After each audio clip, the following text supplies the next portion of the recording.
दोस्तों जय मसीह। आप सभी का प्रभु यीशु मसीह के नाम में मैं बहुत बहुत स्वागत करता हूं 5 minutes Bible study with pastor Dhillon के इस प्रोग्राम में। आपको याद दिला दूं कि यूट्यूब चैनल को अगर आपने सब्सक्राइब नहीं किया है तो जल्दी से कर लें, आइकॉन बेल दबाना ना भूलें। और याद रखें, डैनियल राज यूट्यूब से पैसे नहीं कमाता। मेरे फेसबुक को आप लाइक कर लें ताकि वहाँ से भी आप मुझसे जुड़ सकते हैं और ऐसे करते हुए आप मेरे बहुत सारे संदेशों को सुन सकते हैं। एक और चीज़ हमने ऐड करी है और वह है यह मसीह मंथन बैठक। जी हाँ दोस्तों, मसीह मंथन बैठक, जिसको पूरे भारत में गलत शिक्षाओं के प्रति एक मुहिम को हम चला रहे हैं।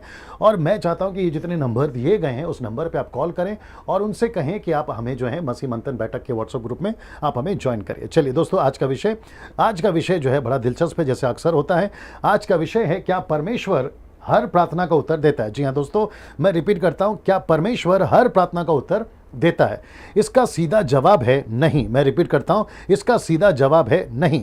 ऐसे 5 सवाल हैं मैं आपके बीच में रखने जा रहा हूं। पहला, क्या परमेश्वर अपनी इच्छा के बाहर प्रार्थना को उत्तर देता है। मैं रिपीट करता हूं, क्या परमेश्वर अपनी इच्छा के बाहर प्रार्थना को उत्तर देता है। जवाब है, सीधा जवाब है नहीं। आइए एक वचन देखते हैं, पहला यूहन्ना 5:14। जो हमें उसके सामने जो हियाव होता है वह यह है कि यदि हम उसकी इच्छा के अनुसार, ये देख रहे हैं आप, यदि उसकी इच्छा के अनुसार कुछ मांगते हैं तो वो हमारी सुनता है। अगर इच्छा नहीं है परमेश्वर की, आपकी किसी की भी प्रार्थना में, आपका कोई भी प्रार्थना हो, अगर उसकी इच्छा नहीं है वो आपको नहीं उत्तर देगा। आप विदेश जाना चाहते हैं, उसकी इच्छा नहीं है, वो नहीं देगा। आप कोई बिजनेस शुरू करना चाहते हैं, उसकी इच्छा नहीं है, वो नहीं देगा। ऐसी किसी भी प्रार्थना को उत्तर परमेश्वर नहीं देगा अगर परमेश्वर की इच्छा नहीं है। इसलिए बेहतर है कि आप जब भी प्रार्थना करें तो प्रभु से कहे, प्रभु तेरी इच्छा क्या है वही पूरा होने दे। आशा करता हूं आप समझ गए। दूसरा, क्या परमेश्वर अपने वचन के बाहर प्रार्थना का उत्तर देता है। आइए देखते हैं इसका जवाब क्या है। इसका सीधा जवाब है नहीं ना। जैसे किसी के लिए श्राप मांगना,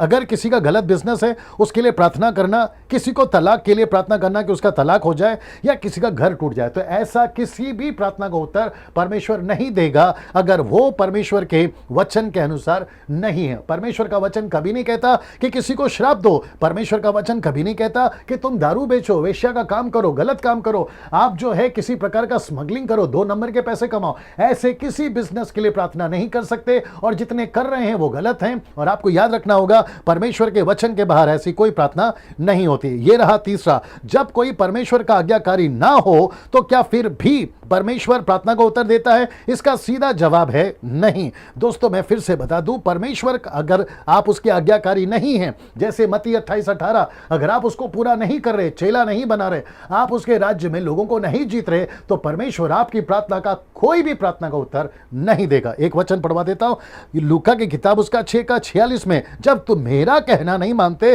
तो मुझे क्यों हे प्रभु कहते हो। आप जब प्रभु की इच्छा को पूरा करोगे तो प्रभु आपकी इच्छा को पूरा करेगा। जब आप प्रभु का घर बनाओगे तो प्रभु आपका घर बनाएगा। इसलिए जरूरी है कि आप उसकी आज्ञाओं का पालन करें, जैसा वचन कहता है वैसा लेके चले। मेरा परमेश्वर आपकी हर जरूरतों को पूरा करेगा ना। ये रहा चौथा, अगर हम पाप का जीवन जी रहे हैं तो क्या फिर भी परमेश्वर प्रार्थना को उत्तर देगा। इसका सीधा जवाब है जी नहीं। परमेश्वर आपका किसी भी प्रार्थना को उत्तर नहीं देगा अगर आपका जीवन पाप में है। ये वचन को देखिए, जो कोई ये कहता है कि मैं उसे जान गया हूं, किसको, यीशु को, और उसकी आज्ञाओं को नहीं मानता, वो झूठा है और उसमें सत्य नहीं। पहला यूहन्ना 2:4 में, 1 जॉन चैप्टर 2:4। इसका मतलब है कि प्रभु कहता है ऐसी किसी प्रार्थना का उत्तर मैं नहीं देता हूं। यह रहा 5वां दोस्तों, क्या प्रार्थना का उत्तर पाने के लिए परमेश्वर को जबरदस्ती मना सकते हैं। मैं रिपीट करता हूं, क्या प्रार्थना के लिए परमेश्वर को जबरदस्ती मना सकते हैं। इसका भी सीधा जवाब है नहीं। मैं रिपीट करता हूं, नहीं। आइए देखते हैं कैसे। क्या उपवास में जाकर 40 दिन, 80 दिन, 20 दिन मैं परमेश्वर को कन्विंस कर सकता हूं मेरी इच्छा को पूरा करो। तो नहीं करेगा वो। ऑफरिंग देकर, मैं अच्छी मोटी ऑफरिंग, ताइथ, बड़ा बड़ा ताइथ देकर परमेश्वर को मैं खुश कर सकता हूं। इसका सीधा जवाब है नहीं। 8-8 घंटे प्रार्थना में, अन्य भाषा में घंटों बैठ के मैं प्रार्थना करूं और परमेश्वर को मजबूर कर दूं तो नहीं।